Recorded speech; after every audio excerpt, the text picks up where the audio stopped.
Hi, welcome back to Deadly Affirmations, the video book. Today we're going to read all of chapter 7, the whole shebang. Wow! It's not very long. But it'll take care of your jonesing for more about Patience Murphy, I hope, for a little while. If you're ready, we can start. Here we go. 7. Face your fear. When Patience woke up and automatically turned toward the clock on the nightstand, the first thing that she saw when she could focus was Abraxas sitting with a serious expression on his cute little face. "Oh, food. I got you, Brax," she said, and rolled out of bed. A few minutes later, cat fed and coffee brewing, Patience headed for the bathroom for a thorough shower. Brush those teeth, wash that hair. When she stepped out of the shower 20 minutes later, she was as clean as she could be, and Abraxas was sitting on the counter waiting for her. "What'll we do today, little cat?" she asked, the all-knowing but never-telling feline. She didn't wait for Abraxas to reply, but went back to her bedroom to find some clothes. In the top drawer of her dresser, in the middle of the left side, she found her collection of Igretta Garzetta floral-patterned high-waisted viscose panties. She chose the pair with the pink and orange blossoms strewn down across her left hip and the jungle-like greenish-gray leaves framing her right. She closed the top drawer and opened up the next, grabbing her favorite lemon yellow and royal blue New York Wrens jersey. She had found it on eBay, and when it came, she took it to her favorite seamstress and had Charles Cooper's nickname, Tarzan, embroidered across the shoulders. She slipped on the panties and slid the jersey over her head, and she was ready for the day. Back in the kitchen, the coffee was ready. Patience took a cereal bowl from the cupboard, filled it with Cheerios, 2 spoonfuls of yogurt, and a handful of blueberries, poured her coffee, and put her breakfast on the little table at the kitchen window next to the back door. Then she darted out the back door and down the driveway and scooped up the newspaper, making it back into the house just as Abraxas was sniffing at a particularly tempting blueberry, a white smudge of yogurt on his nose. "Thanks for testing it for me, big boy," Patience said to the cat. Now to catch up with the world. Patience took out the section with sports, entertainment, and the classifieds, folded it, and set it on the table. She did the same with the women's section, recipes, gossip, cleaning hints, and Dear Abby. That left her with the news section of the newspaper. She began at the front page. School board meeting, a robbery at the auto parts store, some guy arrested for masturbating in the 750 section, paintings, in the library, somehow with a copy of the massive Rubens and his legacy in one hand, leaning on a shelf, and himself in his other hand. Ew! Below the fold, a puff piece on the governor's trip to River City to award an award to some old guy. On the next page, a list of meetings and a civic calendar for the week. The next page had the police blotter. And wait a minute, below the fold, an article, now 4 unexplained deaths. This Patience wanted to read. Blah, blah, blah, Billy Simpson, car explosion at Hoffman's, blah, blah, blah, Robert Daniels beaten to death in a botched robbery, blah, blah, blah, Johnny Schobert, some sort of drug overdose, blah, blah, blah, and Donnie Johnson. She thought, DJ. In a savage attack, the article read, Mr. Johnson died from internal bleeding due to a crushed femoral artery, even though he had also received a serious blow to the side of his head, a shattered kneecap, and a ruptured testicle due to some undetermined blunt trauma. Patience took a big spoonful of Cheerios, yogurt, and blueberries, stuffed it into her mouth, and considered what she had read. Well, she thought, the reporter got the important details right. The article continued that Mr. Johnson had worked as a salesman, lived alone, and was well known in the community. He had been married 4 times, had a half-dozen children, none of whom he had custody of, and all of his wives had divorced him for the same reason, irretrievable breakdown of the marriage. The article concluded by asking that anyone with information about these crimes notify Sergeant Michael Jones at 281-8004. Abraxas jumped up on the table to beg a bite of breakfast. "You know that you're lactose intolerant, Brax," Patience told him. The cat tilted his head a little to the right and made the softest, most plaintive of mews to emphasize his starvation. "Okay, you little victim," she said, and scooped the tiniest bit of yogurt and set the spoon down on the table for the cat to enjoy. After cleaning the dishes and putting them into the dishwasher, Patience went back to her bedroom, intent on discovering her advice for the day from the book and her daily affirmation from the box of cards.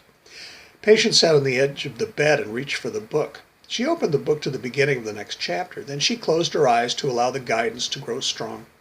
When she opened her eyes after a minute, she focused on the chapter's first sentence and found, "When you confront your fear, New paths and new promises beckon. The cloudy thoughts that frightened you fade away because your journey is to become yourself and live the life you choose. And then the card. She closed the book and set it down on the bedside table. She picked up the little box and placed it next to her knee on the bed. She took off the lid of the box, closed her eyes again, and ran her middle finger across the edges of the cards. She did this twice more, and then moved her finger to the middle of the pack and then pulled it slowly back toward her. There, that was the one.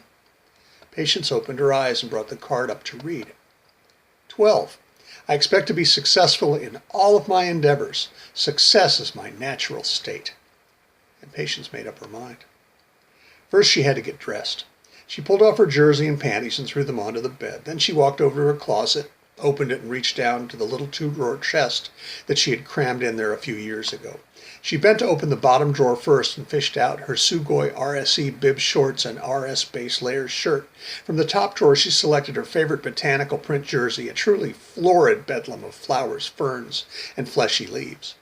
She took the riding kit to her dresser and found a pair of flaming pink bike socks, a pair of padded bicycle briefs, and a sports bra. After she had shimmied into all of these tight clothes, Patience looked into the full-length mirror on the inside of the closet door and pronounced herself ready for a ride.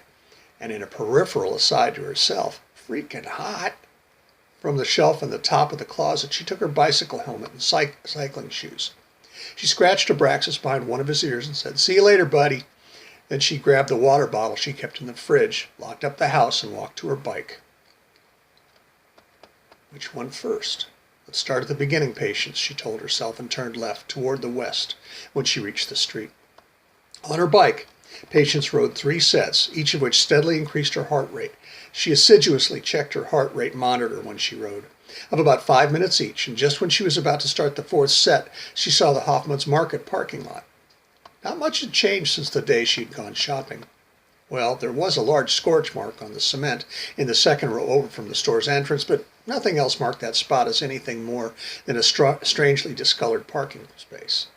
Patience pedaled down the row, and as she approached the blackened space, she saw that her first glance had missed something. There was a small piece of police tape stuck to where a painted line had once marked the slot's boundary. The tape was bright yellow, and Patience could read 2 letters on the right side of the torn piece. C.R. C.R., Patience thought for a moment. It took her less than a minute to figure it out. Crime scene. It had to be. She smiled at the tiny little thought that giggled at the edge of her mind. All of that scrabble and solving the daily jumble for all of those years had finally paid off. There's no crime scene now, she thought. Patience rode past the charred rectangle and looked both ways before she turned right, coming out of the parking lot, heading for Thorough Solutions.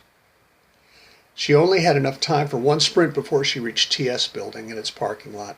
She rode into the parking garage and past the spot where Robbie Daniels had been killed and robbed. There was not even a spot on the concrete to mark the spot where he had died. If it had been in a car accident, someone would have planted a wooden cross decorated with cheap plastic flowers there by now. Patience rode up the ramp to the second floor and parked her bike in the front corner. She grabbed the water bottle and drank about a third, looking out over the trees and houses and well-kept lawns that were neighbors to the soulless block of synthetic stone that housed Thorough Solutions. She stretched her legs for a minute or two before hopping back onto her bike and riding out of the parking garage. She turned right again and headed for the side of the tracks where the Richmond Hotel abided. By this time she was pretty warmed up. So for the ride to the dirty district, Patience upped the ante and broke from the imaginary peloton that was always trying to catch her when she rode. About 7 minutes later, Patience came to the railroad tracks that separated the 2 sides of town. She got off and walked her bike across the rails, and when she reached the other side, she hopped on again and raced for the Richmond. There was no traffic on the street in front of the hotel, and Patience rode past, glancing down the alley and heading now for her last stop, Terminal in the park. Another long sprint and she was there. Terminal was quiet and empty, waiting for the night. Patience turned into the park and almost immediately stopped at a wall of barricade tape.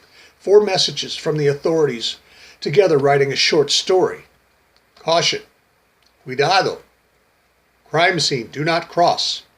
Danger, do not enter. Patience turned around and rode a few yards until she found another path, one heading toward home. When she had ridden it to the edge of the park, she turned left and pedaled furiously, cave-womaning it, until she arrived back home, sweaty and breathing hard about 15 minutes later. Shower could wait, she decided, and walked to the fridge. She found the last bottle of her six-pack of her favorite German wheat beer, Weihenstephaner, Weissbier, twisted off the top and took a big swallow.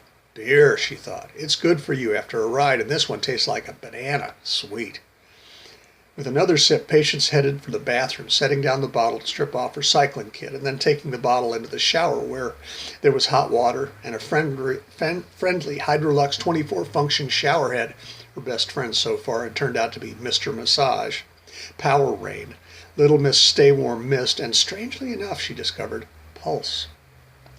Patience walked into the bedroom much later, clean and singing a little tune to herself. She grabbed the panties and jersey she had abandoned on the bed earlier and slipped them on.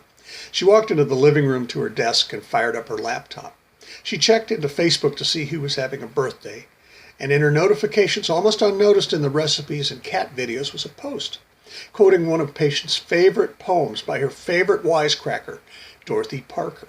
It was entitled Frustration.